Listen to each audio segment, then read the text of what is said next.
In case you missed it, Netanyahu unveiled what he called trove of Iranian data and records that demonstrate Iran lied about its nuclear weapons program and that it still intends to pursue that program in the future.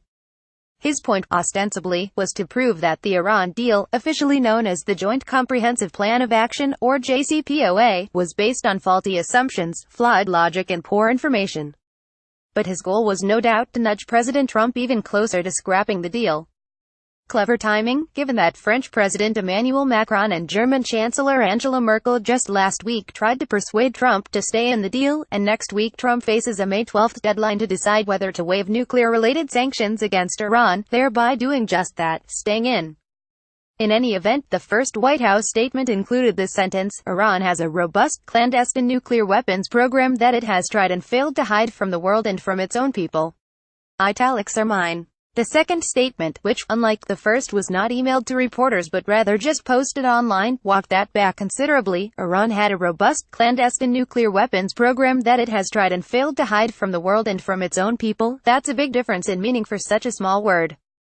But then, as Mark Twain put it, the difference between the almost right word and the right word is really a large matter. 'Tis the difference between the lightning bug and the lightning. Now, to be fair, a spokesperson for the National Security Council fessed up, claiming it was a clerical error, which we quickly detected and fixed. Having made more than my share of mistakes in public statements over the years, I am inclined to give them the benefit of the doubt.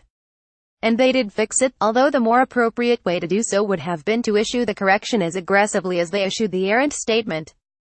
That said, and given this president's utter hatred of the Iran deal, his uninhibited enthusiasm for all things Netanyahu, his distrust of his own intelligence community, and his penchant for playing straight to the fears and predilections of his voter base, it would be naive not to allow for the possibility that this clerical error was also something of a Freudian slip, something that at the very least Trump and his staff wanted to be true. Because if Iran did possess a clandestine nuclear program after 3 years of the most intrusive international inspections ever imposed in a modern arms control agreement, well, then, it would be absolutely foolish not to tear up the deal, right? But therein lies the real rub with Netanyahu's presentation. It was just so much fluff. The Iranian documents revealed by the Prime Minister largely predate the JCPOA, are well known to European and American governments, and do not in any way indict the Iranians for violating, or even intending to violate, the deal. There's no smoking gun there. There's not even any smoke. One must believe that if the Israelis had found in this data collection proof of Iran's cheating, Netanyahu would have pounced on it. That he didn't suggests it just doesn't exist. It appears the presence of these documents alone represents to the Prime Minister some sort of moral or legal transgression. It doesn't. What it does represent, however, is full justification for the Iran deal itself. Yes, Iran had been working on getting a bomb. And yes, they lied about it. Enter the JCPOA. We secured that deal precisely because we didn't believe what the Iranians were saying about their program and because we didn't blindly trust that they wouldn't cheat going forward. But Netanyahu surely knows all that. He wasn't trying to reveal anything new. He was playing to an audience of one, giving Trump more red meat to throw to his base. And the president played right along.